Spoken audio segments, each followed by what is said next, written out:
One thing I never liked in the RV was the arrangement of these 3 storage totes in the front compartment. This is where all my spare parts are, and it was always a pain to get to. So I'm going to take another look at my spare parts kit and see what I really need. Duct tape, baling wire. What else do you need?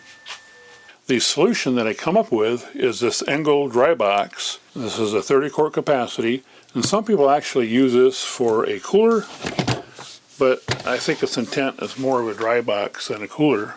And this is what I'm going to replace all the other totes with for my spare parts. And yeah, you can walk away with it. Plus I can always lock the storage bin. And if we open it up, it does come with a strap that will go around it, plus a tray, which I may not use. And this is my small flexi drill driver.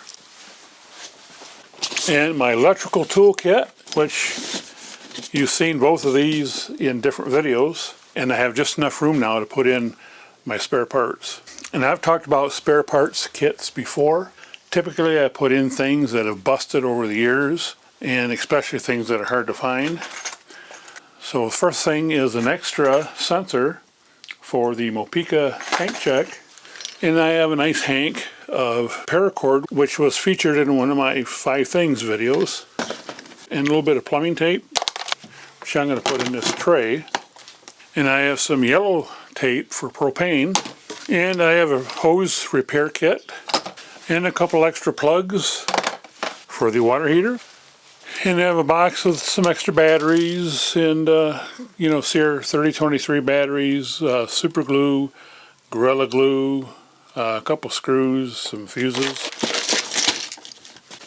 and another spares kit. These are special rivets in case the awning comes apart. And the philosophy that I use with this is I can go out and buy a rivet gun. I can't go out and buy these rivets. And again, I put stuff in here that I've broken before. So here's a couple little refrigerator vent clips. I have a spare switch. This is for a PEX, and this is a plug. So if I have a leak in one of my lines, I can cut the line off, push that on the line, and then I can plug the leak. Of course, that doesn't fix the problem, but it fixes the leak, so I can deal with that until I get back home. And by the way, I'll put on my website a list of recommended spare parts, plus where to get them. And I have a spare outlet.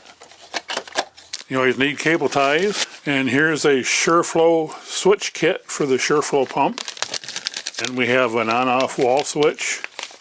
And some self-leveling sealant. And again, I can go out and buy a caulking gun. I can't buy this stuff. Also, I have a little box of screws. Also, I have a SureFlow repair kit for the pump itself, and a SureFlow extra inline strainer. And if you remember a couple years ago, I talked about this. This is a bolt in case your landing gear pin breaks. And actually, I had a friend that happened to. His landing gear pin broke right off, and we were able to secure the landing gear with a bolt. So I went out and bought one. And a small roll of Eternabond. This is a spare set of thermal fuses for the water heater. And my Fluke Model 62 infrared thermometer. And there we go. I think we're about full.